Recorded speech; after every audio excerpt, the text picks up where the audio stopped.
remember what we said about horizontal formulas. Horizontal formulas allow us to define arithmetic, or other expressions, which include conditions that are any valid logical expression. The attribute that we define as a formula can be assigned several expressions, and the first one for which the condition is met will be executed. The rest will not be evaluated. We can also use otherwise to assign a default expression, which will be executed if none of the other defined conditions are met. The attributes involved in the formula definition must belong to the extended table of the table associated with the formula attribute. These formulas are called horizontal because when they're executed, they access a single record of the base table, and occasionally, those related records belonging to the extended table. Here we see the general syntax of the formula.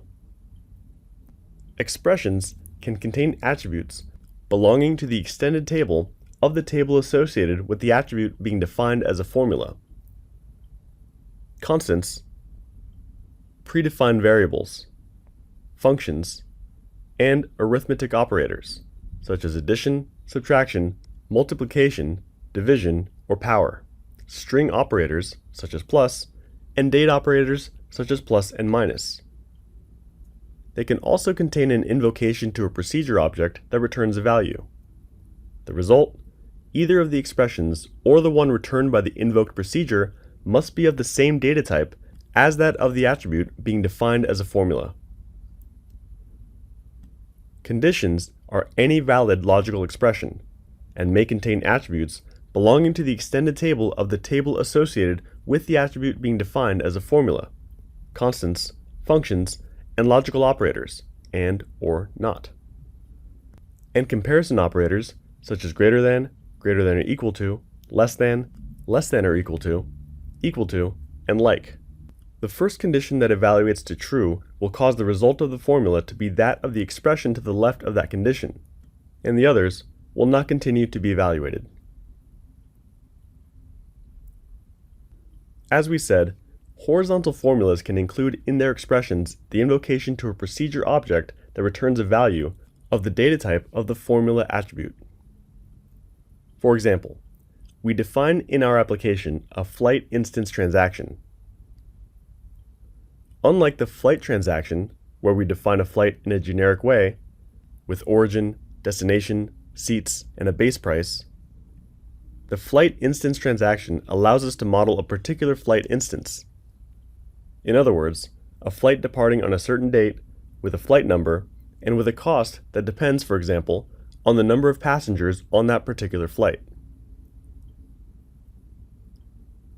Consider the flight instance price attribute belonging to the flight instance transaction, which could be defined as a formula attribute that invokes a procedure that returns the price value of the flight instance, calculating the corresponding discounts based on the price of the flight and the number of passengers. In the parm rule of the procedure, we see the parameters received, flight ID and flight instance number of passengers, and the value returned in the variable flight instance price. In the source, we can see how the price calculation is performed. If we analyze the implemented code, we see that we could have included the same thing in the global formula without having used a procedure.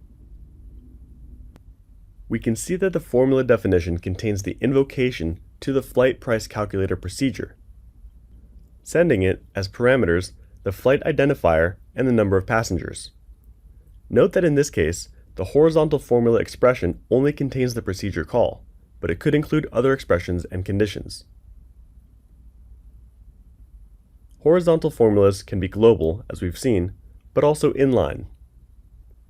This could be the case if, for some reason, we don't want the flight instance price attribute to be a formula, but rather an ordinary secondary attribute.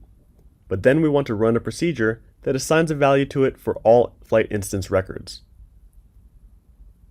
The attribute that receives the calculation, flight instance price, is not a formula attribute, but the calculation is assigned only in the source of the procedure. Horizontal formulas, both global and inline, in order to make sense, always have a context. In the case of horizontal inline formulas, the context is given by the place where the formula was defined, for example, within a for each command. In this case, the context would be the base table of the for each, flight instance, and its extended table. In the case of global formulas, the context is given by the transaction where the formula was defined, namely the extended table of its base table. In the example we saw, shown below, it's the extended table of the flight table. The context ensures that all attributes that are part of the formula can be instantiated. In the following videos, we'll see other types of formulas.